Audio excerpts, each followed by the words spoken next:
Tempat pertama dimenangi oleh SJKT Sentul.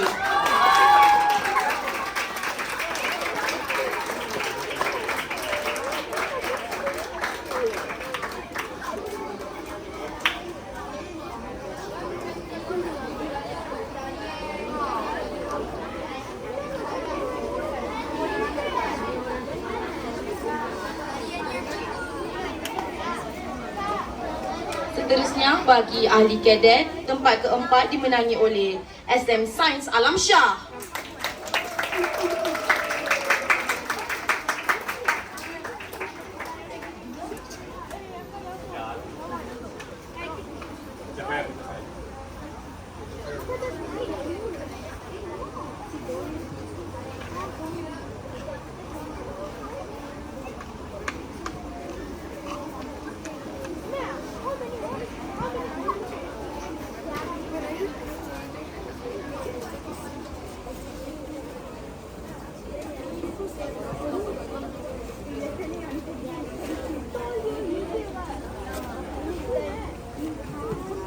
Tempat ketiga dimenangi oleh SMK Puteri Titi Wangsa.